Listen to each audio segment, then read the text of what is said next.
The Egyptian Book of Gates. Different levels of heaven or hell. Welcome to The Looking Glass. My name is Mary Moses. We are doing an individual reading for Rachel, but if you're here, you're meant to hear this message as well. This was a live reading on TikTok where we covered a piece of paper with charcoal, and Spirit actually showed us a Egyptian symbolism that is known as the Egyptian Book of Gates. We're going to learn about gatekeepers, and the symbols in both pieces, there are two pieces that will be presented here, will be discussed because although historians write about the Egyptian gates, what Spirit tells me through these symbolisms is a little bit different than what can be read in conventional history. If we look at 6 o'clock, there's someone who's dead or asleep with a ladybug on their head. Notice that there is a world that is above that world, and it is separated by like a lightning strike. Above that world is a prison world, and there are prison guards. There is Fire Phoenix, and above that is the lion. The eyes of the lion go above that realm, and the energy of the sun being at the lion's third eye.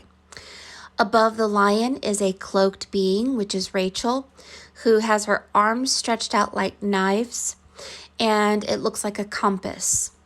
Above the compass is a grandmother holding a cup of water, a glass of wine being poured out with bread, a baby, a young girl whose face looks like an apple, a broken heart, a snake, someone holding a wand, and these are really the blueprint of Rachel's soul, her past, her present, and her future.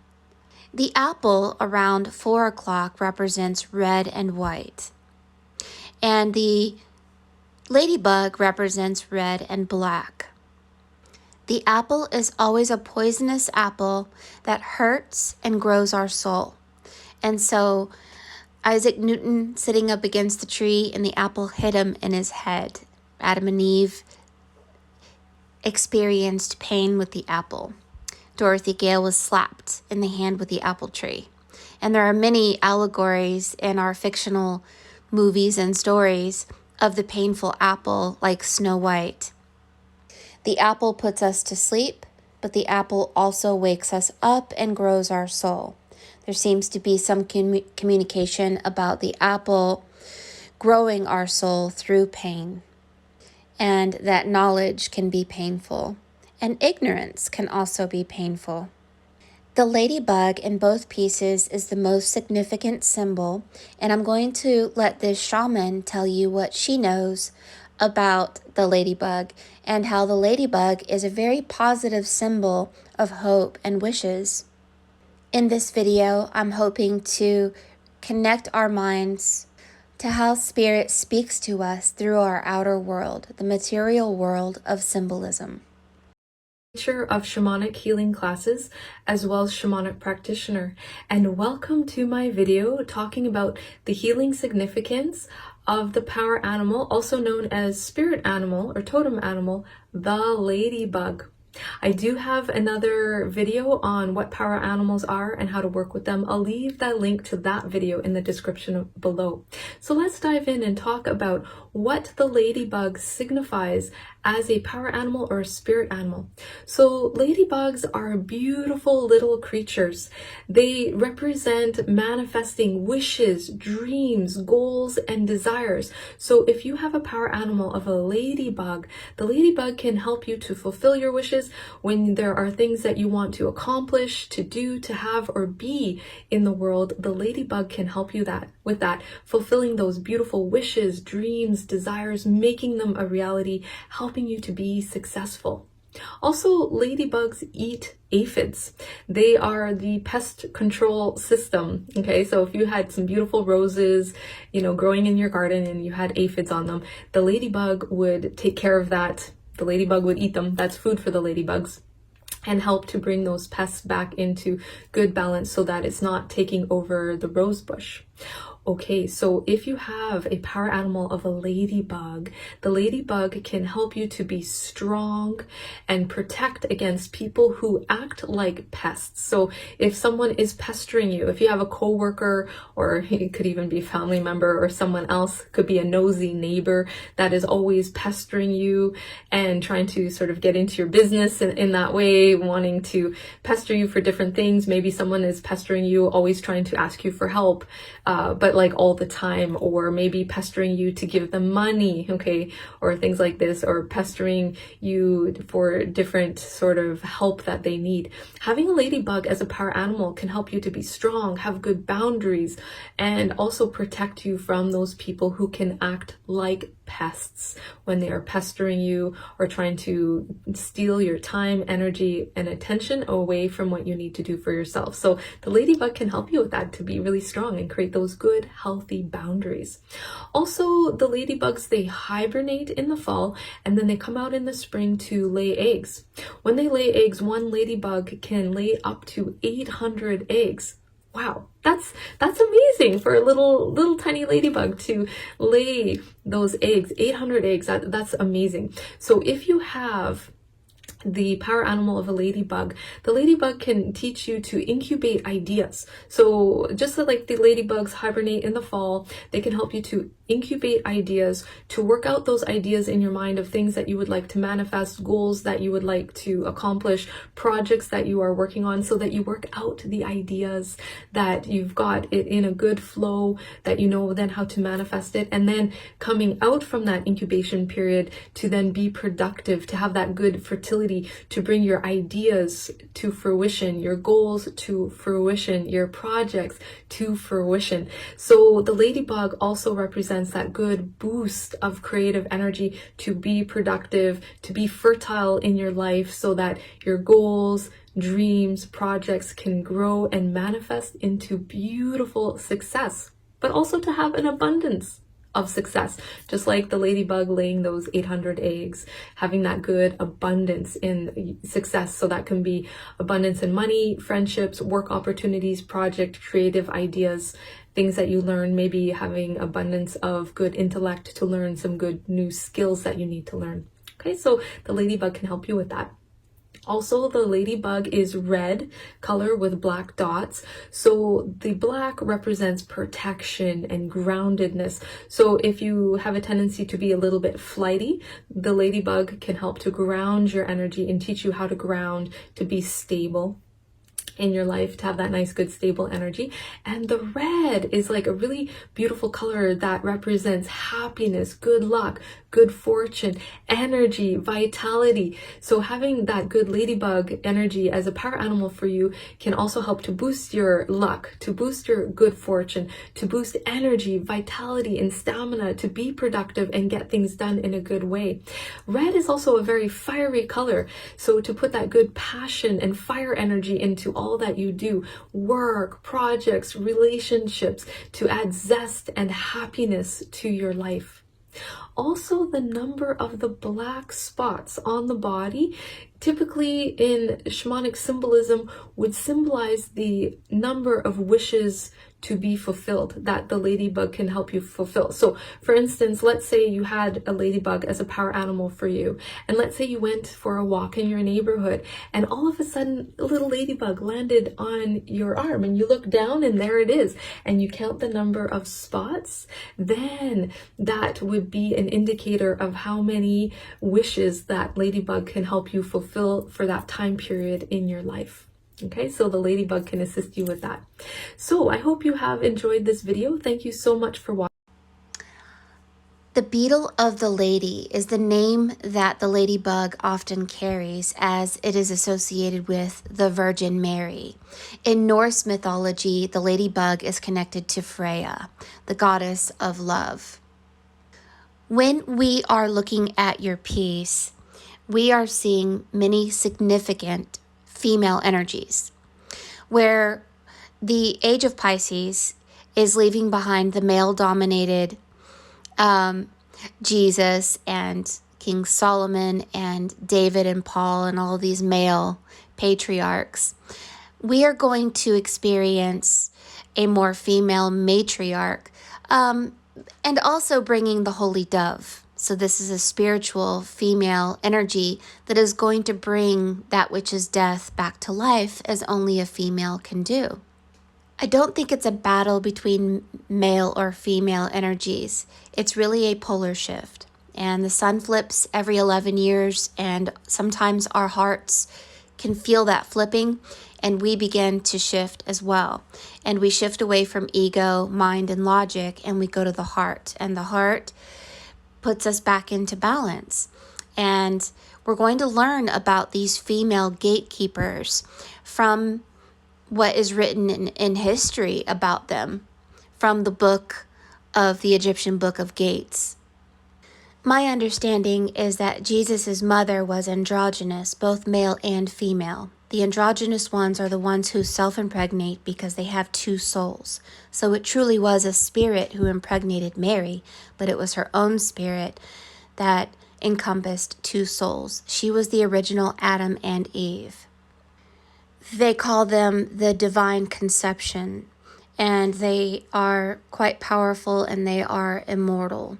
So I don't really see the female energies in your piece as being polarized by female energies. I see this energy of a twin flame like the Gemini sign, and the twin being both male and female in complete dominance or balance, and this balance calls forth the holy dove. And this holy dove begins to speak and move the divine feminine and the divine male in unison. Watch this video and look at the symbolisms within it and how they match almost exactly to your piece. When I didn't know what your piece meant and what the symbols meant, Spirit showed me this video within like 5 minutes of questioning your piece. So this is a wonderful time to be alive, where Spirit talks to us through our outer reality, and it's almost instant sometimes. There is a lesser-known theory around the Sphinx that some researchers believe has been seeded through the ancient Egyptian texts. Many wonder if it's possible if there were actually two sphinxes on the Giza Plateau, not one. For evidence, they point often to the Book of Amduat, or the Book of the Gates, which is descriptive of the afterlife journey of the Pharaoh in his journey of regeneration and resurrection. The Book of Gates has 12 hours. At the 5th hour, we come to a place called Rosto. And when we look at the imagery that accompanies the 5th hour, we see what corresponds to the Giza Plateau. We see a pyramidal structure, and we see two sphinx back to back sitting on top of chambers or a repository. And this got researchers thinking that perhaps there is a second sphinx on the Giza Plateau. We don't know of one right now, and many researchers believe that we would have found it by now. Of course, there are unexcavated mounds on the Giza Plateau, so it's possible that it's still there. But another interpretation could be that the second Sphinx isn't in the material world. The Sphinx that we see represents our world, and the second Sphinx is in the afterlife realm, or the immaterial world, which they thought of as a mirror image of this world.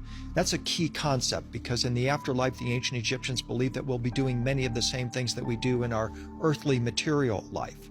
So perhaps to find the second Sphinx, we've got to look beyond the material world into the immaterial realm. Another reference to a second Sphinx is on what's known as the Sphinx stele. This is a breastplate, if you will, in between the paws of the Sphinx. It's a granite stele that tells the remarkable story of the pharaoh Thutmose IV in the 18th dynasty, who falls asleep on the Sphinx, goes into a dream. The Sphinx tells him that if you will clear away all the sand that is covering my body, I'll make you the pharaoh, even though you're not in line to become the pharaoh. Sure enough, Thutmose IV clears away the Sphinx and becomes the pharaoh, and installs this incredible Sphinx stele that shows, once again, two sphinxes back to back sitting on top of repository or stacked chambers that are believed to be underneath the Sphinx on the Giza Plateau. In ancient Egyptian mythology, usually there are two lions or sphinxes shown.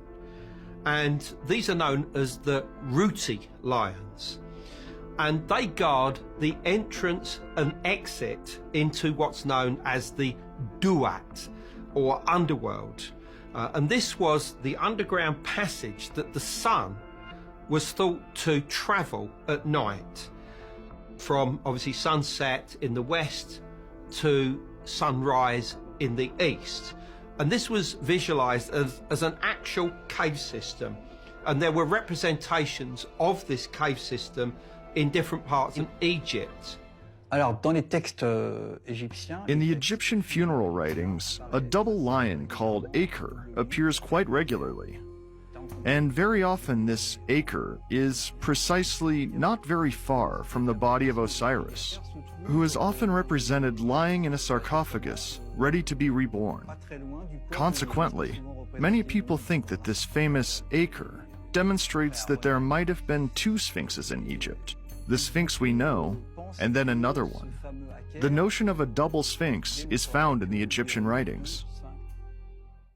So look at this image in the video very closely, because this is in your piece and it's connected to the lion or the sphinx. And there is a female at the top, just like your piece, except that you are connected to a crystal.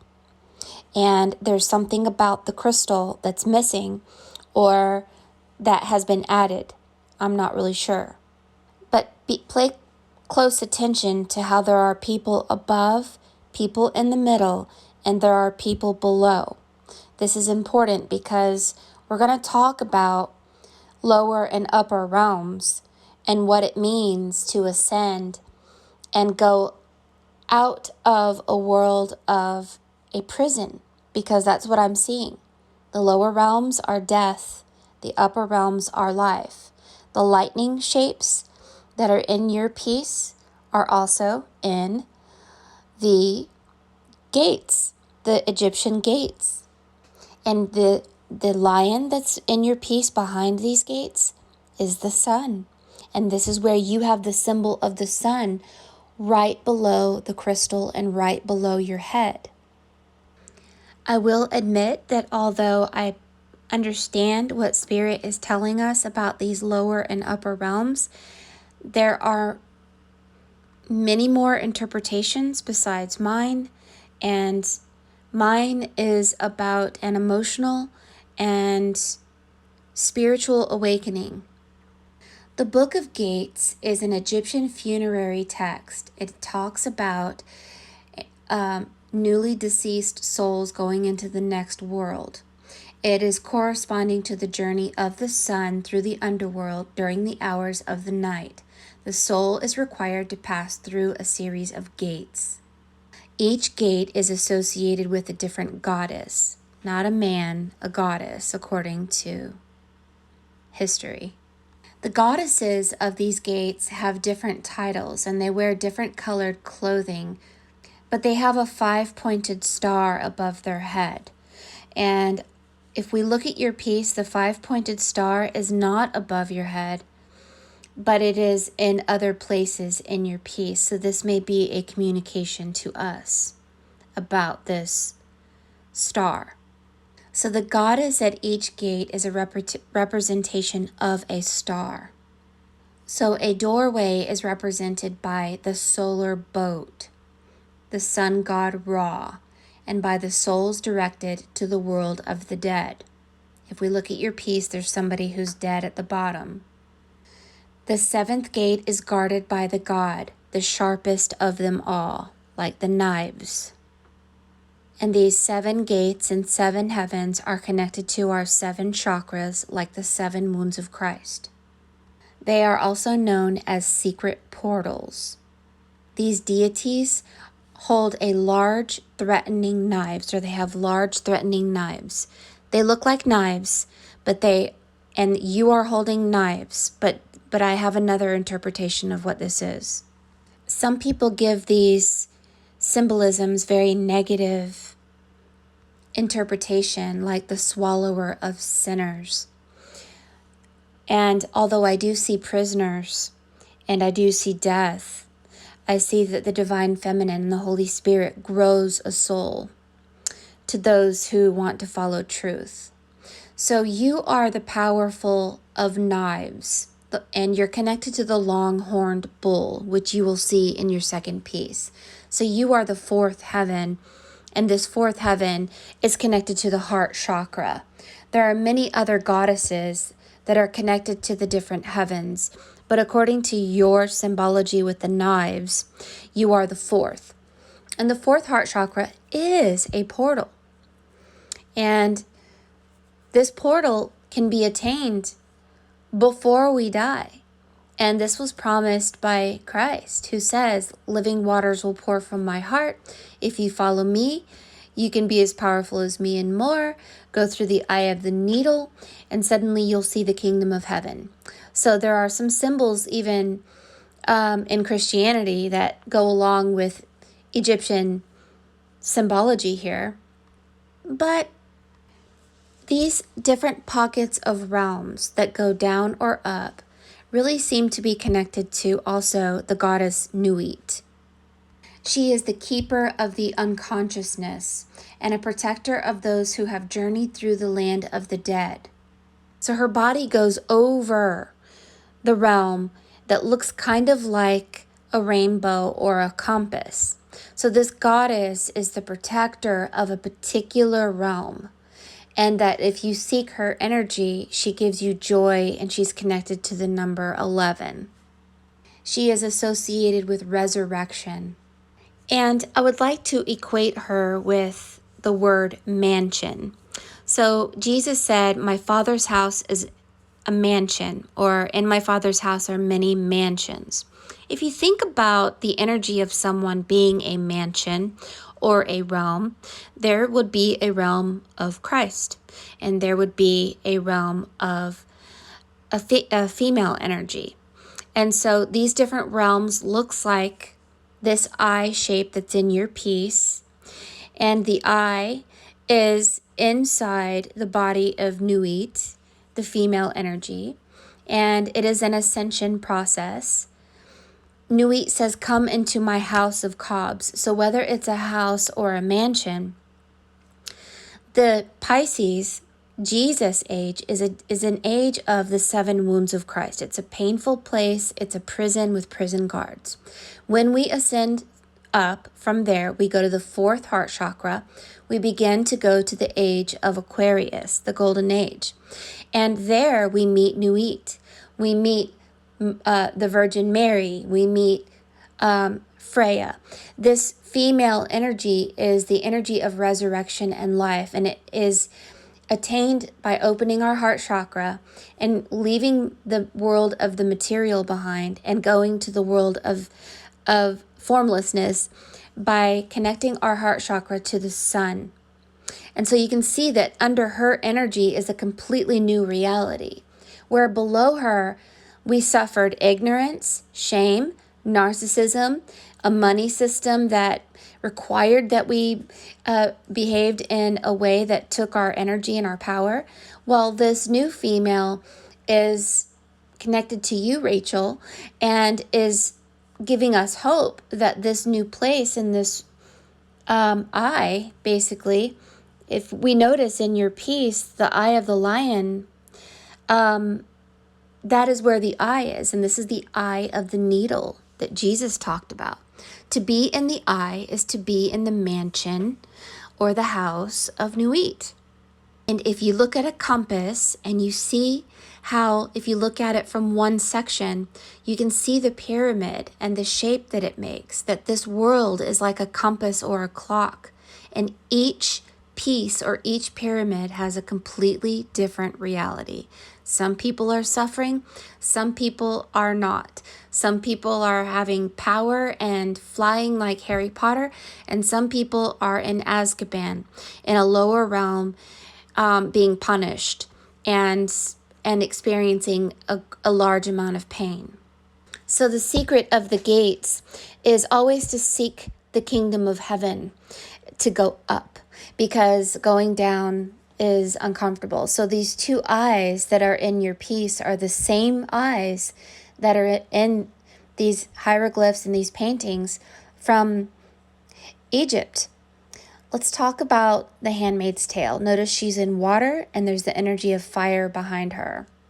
In the Handmaid's Tale, June was in a good reality, but then she slept with a married man, and the wife of the married man said, "Please don't sleep with my husband. I love him," and she refused. Well, suddenly she was sent to a lower realm. Our actions can send us to a lower realm. The realm that you are at right now, Rachel, is in between this number 8. This is the eye. It's called the Vesica Piscis. And this is a place of safety and joy. And if we keep growing our spirit from there, we will have the responsibility of being even more powerful. Here's some other books you can read called The Book of Gates, A Magical Interpretation. So if we do not hear the divine order of God or a natural flow of God, and we sleep with a married man like on The Handmaid's Tale, then we are sent to a lower reality where suddenly our life really sucks and we are under narcissistic power, and we might blame God or blame the world or whatever, but it was really our actions that put us there. So our actions, our thoughts, and our beliefs puts us in higher or lower realms. And notice this realm has the symbol of Saturn around 5-ish, 6 o'clock.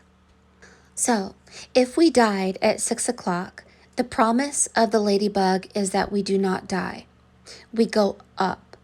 And from there, we see an apple. And this apple will make us white as snow, like Snow White. It is a painful prison planet dominated by prison guards. And this is what we see with the prisoners above there. If we can hear a divine order of God and a natural flow, open our heart chakra through forgiveness and letting go completely a world of misery and lies and narcissism, then suddenly we can go up again. And it's the eye of the needle. The eye of the needle is really dying before you die. Let go of beliefs, let go of pain, let go of emotions and any attachments to pain, any kind of suffering.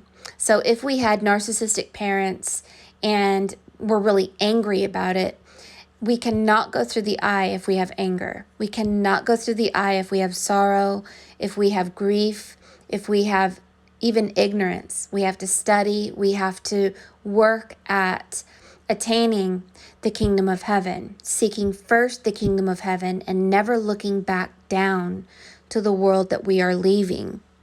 In The Handmaid's Tale, June just couldn't let it go. And she couldn't follow a divine order of being free because of pain. She just couldn't let go of the pain. And it's really hard to let go of our family and people that we know who are still attached to the world of the dead and to go alone. And so when we go alone, we go to the volcano. And what do you see above the prison planet? The volcano. Where did Frodo go and throw the ring of power? The volcano. Where do we see the volcano above this pyramid shape? Right above the volcano. In order to get to the volcano, this is like Mordor, we have to let go of everything. And most people don't and won't. June couldn't do it. She could not let go of all of the trauma she experienced on the prison realm. But if we can, through comedy, I don't know what, there are many different ways we can brainwash ourselves, but really coming to a place of just letting go, surrendering, and just being at complete peace and laughing at it, and finally going to the volcano, Mordor, throwing the ring of power in there. What is the ring of power?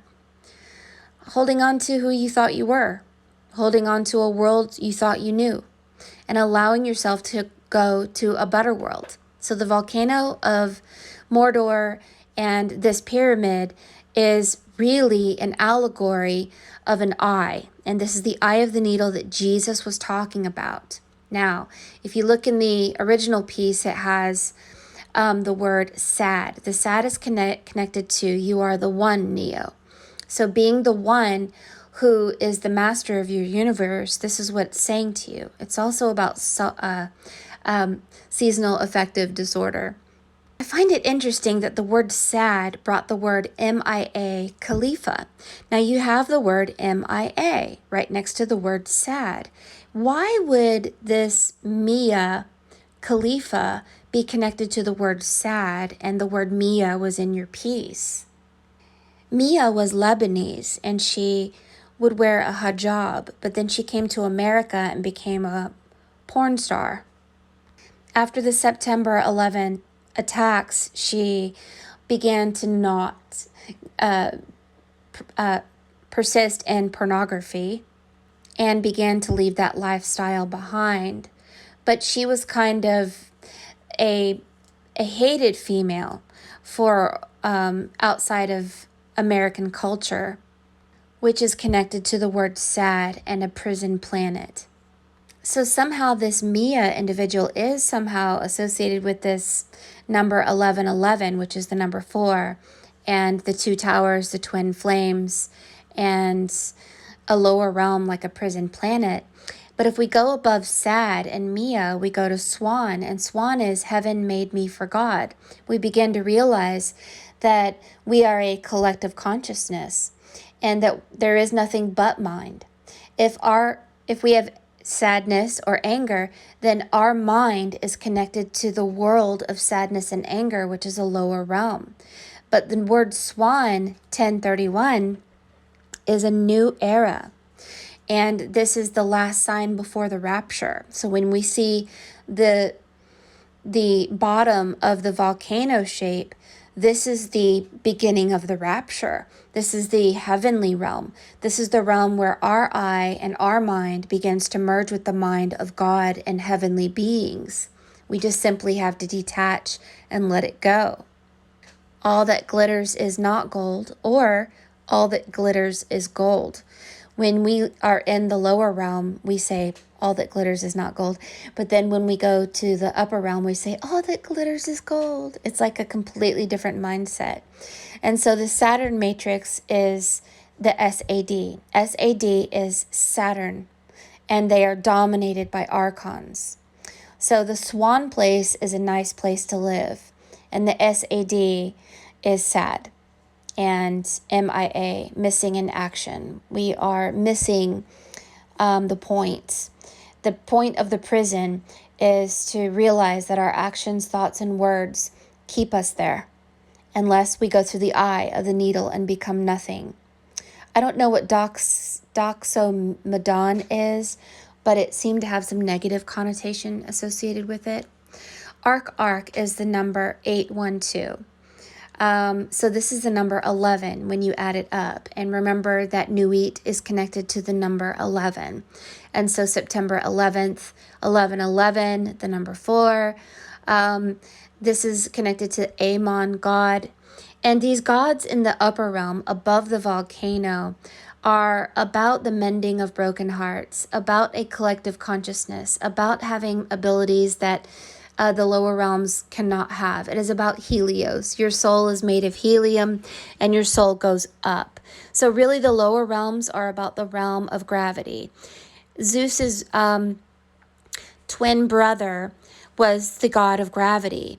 And so when we see this lightning strike that seems to be going across your piece, it's really about a line of separation between lower and higher realms. And so the lower realm being Zeus's twin brother, and then above that realm is Zeus. So Zeus is the realm of the gods, and Apocalypse is the realm of the lower realms. Notice that your cloak looks like the eye of the needle. So you're currently in the eye of the needle, which is a wonderful place to be, and you should connect with Nut or Nuit or Mother Mary or Freya, because I believe that they are all one and the same. They are energies that are protective of a sacred place known as the eye. And this eye is connected to the sun and the heart chakra, and it's a cleansing place. So it's like Dorothy when she went to her green heart chakra, which was Emerald City, scrub here, scrub there. This is a place of cleaning all that is false. So we left a prison planet and we're cleaning. Oh, who are we? Oh, guess what? You're not male or female. You're actually half flesh, half spirit, half male, half female. You are a divine energy. That's all you are, is energy. And your energy is either connected to the mind of God and joy and peace and truth and life, or it's not. And if it's not, and it's not connected to the dog, which is the divine order of God, then we fall back into the prison planet again. And some people fall really hard and they go all the way down to the bottom, which is death. But we don't actually die. The ladybug is the promise that we don't die. It is the wish that comes true. So they say if a ladybug lands on your hand, you should make a wish. And the ladybug will take the wish to the world of God. Okay? Also, if the ladybug lands on you and you're sick, the ladybug, they say, has the ability to take your illness from you and take the illness up to the heavens and let it be cleansed through the eye of the needle, which is the pyramid, the volcano, and then lastly to the upper world above. Now, in this piece, notice some significant symbols here. The hat of the man makes the volcano shape. This is the pyramid shape. This is the eye of the needle. This is you, Rachel, going above the realm of the needle. You are holding a needle in your hand, and the eye you're holding in your other hand. Okay, this is the mirror. And on the mirror is the bull. This is the goddess of the fourth gate. She is connected to the bull. There is also a connection of stargates. Here, when you go to this heavenly realm, you're going to learn about stargates and how you have the ability to go to different places. The number 13 that looks like Bitcoin is really not Bitcoin. It's actually a realm of 13. If we left District 12, which is a prison planet, 12 hours, 12 months, 12 zodiac signs, the world of the upper realm is 13. Now, 3 plus 1 is 4. This is the fourth heart chakra, and you are the fourth gatekeeper. You don't know that you are, but maybe your twin flame on the unseen world, the spirit world, that is who you are. That is what you are connected to. You don't remember or know that, but now you do. So connecting to that gatekeeper and keeping your mind on heavenly realms and not the realm of the prison or the matrix is really important at this time. The ladybug, really connect with the ladybug and allow it to heal all mental and physical illnesses, and also allow it to make wishes for you. The apple is no longer on the bottom of the page. The apple is at 11 o'clock. The number 11 with Nuit. The angel is below the apple that is white as snow, like Snow White. Snow White has healed all 7 chakras, the 7 dwarves, the 7 wounds of Christ, the 7 spirits of God, because we left 7 continents, 7 seas, 7 days in a week, 7 colors to the rainbow, 7 deadly sins, 7 wonders of the world, 7 musical notes, and these 7 heavens have been conquered. And when we conquer them, suddenly we aren't ourselves. We are half flesh, half spirit, and we become a collective consciousness because we have connected our heart chakra to the sun, the heart and the communication of God. And we leave behind all that is false, all the lies of the archons and reptilians and these prison guards. And the prison guards, their goal is to make you stay there. And they're going to hurt you, lie to you, deceive you, distract you. They want you into things that are inappropriate, that damage your soul. Like that Mia character. If she would have known that men leave invisible worms inside the womb of women called luminous worms that sips up our energy, maybe she wouldn't have done what she did. But since we don't know what we're doing when we are in the prison planet, because truth is hard to find, we have to grow our spirit. Grow our spirit so we can see through spiritual eyes and see energy. God is frequency. In the beginning was the Word, and the Word was God. Word is frequency. Christ is water. Water is the living waters that pour from our heart and is the heart chakra. Possibility that Christ was both Mary Magdalene and this male Jesus. Why? Because if he was birthed by an androgynous being who self-impregnates and self-births, both male and female, the original Adam and Eve, then so was Jesus. So if Jesus is connected to the eye of the needle and the heart chakra, where he said living waters will pour from the heart, I am the living waters, then that is a very strong connection there. So the two circles on each side of this piece reflects the two rings of power, kind of like the movie Lord of the Rings with the ring of power. If you really look into King Solomon controlled the jinn. And the jinn were like archons and reptilians, and they basically are in our genes. This is why the Bible starts with Genesis and Gentile, because of the jinn. And the jinn must be dominated and must be burned into the volcano of fire, which is that eye of the needle, which is the Egyptian gate. It is all starting to make sense now. This is the Egyptian gate. It's Mordor. It's the volcano. It's the fire. It's the eye. It's the lion. It's the eye of the needle Jesus talked about. It's in spirituality. It's in Islam. It's in every religion. All of the answers are here. And so you are, these two rings of power look like handcuffs, but we're not handcuffed anymore. And we are out of the two rings of power of a prison planet and now into the two rings of power of life and truth and becoming like Christ, walking on water and raising the dead. So you are being asked with this tarot card at 6 o'clock to get a tent and make a sacred space at this time.